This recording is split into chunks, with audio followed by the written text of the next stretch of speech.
स्वयं सहायता समूह में शामिल महिलाओं के कर्ज माफ करने, माइक्रो फाइनेंस कंपनियों द्वारा दिए गए कर्ज का भुगतान सरकार को करने, स्वयं सहायता समूह में शामिल महिलाओं को बिना ब्याज के कर्ज उपलब्ध कराने, जीविका कार्यकर्ताओं को न्यूनतम 15,000 मासिक मानदेय लागू करने, समूह की क्षमता अनुसार क्लस्टर बनाकर रोजगार उपलब्ध कराने एवं उत्पादित सामग्रियों की सरकारी खरीद की गारंटी करने, सभी गरीबों को राशन कार्ड एवं मुफ्त में 10 किलो प्रति माह अनाज 6 महीना उपलब्ध कराने आदि सवाल पर एपवा के आह्वान पर राज्य स्तरीय कार्यक्रम के तहत शहीद भगत सिंह नगर पूर्वी ऊंटा जहानाबाद में धरना संपन्न हुआ। समानालय बंद रहने के कारण स्मारक पत्र बाद में देने की बात कही गई। कार्यक्रम का नेतृत्व एपवा के राष्ट्रीय कार्यकारिणी मेंबर एवं जहानाबाद जिला अध्यक्ष कुंती देवी द्वारा किया गया। इस मौके पर सचिव रेणु देवी, सचिव मुन्ना देवी, मंजू देवी आदि प्रमुख रूप से शामिल हुई। नेताओं ने कहा कि बिना योजना प्लानिंग के केंद्र की मोदी सरकार द्वारा पूरे देश में लॉकडाउन के कारण महिलाएं और मजदूर सर्वाधिक तबाह हुए हैं। कुछ कर्ज उधारी से छोटा मोटा रोजगार कर घर चलाने वालों का रोजी रोटी चौपट हो गया है। गरीब परिवार के समक्ष जीवन जीविका, खाने पीने आदि का संकट खड़ा हो गया है। ऐसी स्थिति में स्वयं सहायता समूह या माइक्रो फाइनेंस कंपनियों से लिया गया कर्ज वापसी संभव नहीं है। स्वयं सहायता समूह की महिलाओं की कर्ज माफी तथा माइक्रो फाइनेंस कंपनियों द्वारा दिए गए कर्ज का भुगतान सरकार को करना ही होगा। इन महिलाओं के रोजगार के लिए बिना ब्याज के कर्ज उपलब्ध कराकर तथा उत्पादित सामग्री की सरकारी खरीद की गारंटी करके महिलाओं को आत्मनिर्भर बनाया जा सकता है। नेताओं ने आगे कहा कि लॉकडाउन की अवधि में मोदी सरकार ने कारपोरेट का कर्ज माफ कर दिया, परंतु महिलाओं, गरीबों, किसानों और छात्रों का कर्ज माफ नहीं किया। साथ ही साथ ये भी आरोप लगाया गया कि माइक्रो फाइनेंस कंपनियां कई जगह गरीब अनपढ़ महिलाओं के नाम पर कर्ज निकलवा कर हड़प लिया गया है। जहानाबाद के कल्पा धर्मपुर में 5 फाइनेंस कंपनियों ने पूर्व उप मुखिया के साथ साठ गांठ कर करोड़ों रुपए हड़प लिया गया। मुकदमा दर्ज कराने के बाद भी स्थानीय थाना द्वारा सघनता से जांच करने के बजाय लीपापोती का काम किया गया है। पूर्व मुखिया के अलावे फाइनेंस कंपनियों और अन्य दलालों को इस दायरे में नहीं लेकर दोषियों को बचाने का काम किया जा रहा है। एसके मिर्जा, पब्लिक न्यूज के लिए। जो ग्रामीण इलाका के जो महिलाएं, खास करके गरीब महिलाएं, मजदूर महिलाएं ली हुई हैं कर्ज, वो माफ नहीं हो रहा है।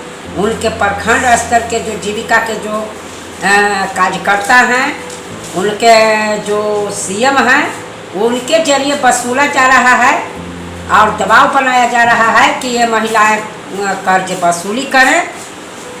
तो हम कहना चाहते हैं कि जो माइक्रोमैन जो कंपनी है, उसको सरकारी फंड से उसे कर्ज दे, सरकार वहन करे। और इन महिलाओं को जो आज लॉकडाउन में हालत खराब है, उनको खाने के लिए आज तो मोहताज होना पड़ रहा है। इनके किसी तरह के ग्रामीण इलाका में रोजगार नहीं है, जिसके कारण वो महिलाएं आज भूख मरने को विवश हैं। ऐसे परिस्थिति में इन लोगों से कर्ज माफ वसूलना यह गलत है। सरकार घोषणा कुछ करती है और नीतीश कुमार तो पुनः जो है कि इस तरह के महिलाओं को दबाव बनवा करके आशा कार्यकर्ता के जरिए, समूह सहायता के कार्यकर्ताओं के जरिए वसूली करवा रहे हैं। हमने देखा है कि जहानाबाद के कोई सिका मैडम हैं, बदहर में रोज महिलाओं को तबाह कर रहे हैं जाकर के कि वो कर्ज दे, जबकि एक तरफ उन्हीं लोगों ने महिलाओं को मीटिंग में, समूह के मीटिंग में कहा गया कि कर्ज नहीं देना है, लेकिन अभी वो हुआ धूल मचाए हुए है कि कर्ज दो और कर्ज भरना होगा। तो हम मांग कर रहे हैं कि इस तरह के मनमानी न करें और जो समूह सहायता के जो कार्यकर्ता हैं, सीएम हैं, उनको सरकार 10,000 रुपया के वेतन दे और तमाम कर्ज माफ करे। और हम लोग इसी सवाल पर लड़ रहे हैं, लगातार लड़ रहे हैं और हम लोग महिलाओं को संगठित कर रहे हैं। महिलाओं को ऐलान कर दिया है कि कर्ज नहीं देना है, सरकार का घोषणा है, कर्ज को नहीं देना है। और अगर लोग दबाव बनाते हैं तो महिलाएं इसके लिए संघर्ष के लिए तैयार हैं। हम उस संघर्ष की अगुवाई करेंगे। ये पवा महिला संगठन अगुवाई करेगी इस संघर्ष को और सरकार इनके रोजगार के व्यवस्था करे। लॉकडाउन में महिलाएं परेशान हैं, जबकि महिलाओं को समूह के कार्यकर्ताओं को अधिकार दिया सरकार। नीतीश कुमार ने बड़ी चालाकी से कहा कि समूह सहायता के लोगों को जिनका कार्ड नहीं है, राशन कार्ड नहीं है, उनका कार्ड बनाओ।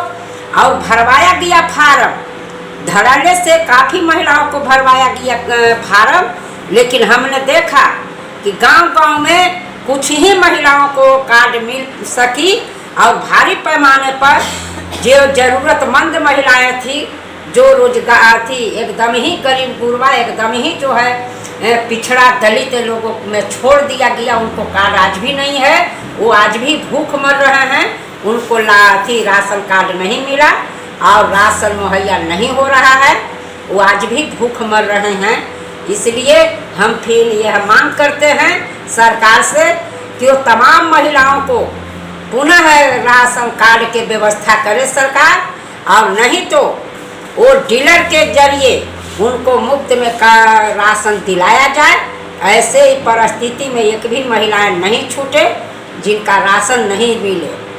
तो हम यही सवाल पर हम लोग आज के धरना दिए हैं और हम लोग इस लड़ाई को जब तक जारी रखेंगे, सरकार माफ़ नहीं करे महिलाओं को ये कर्ज को। आज यही हम लोगों का प्रोग्राम था।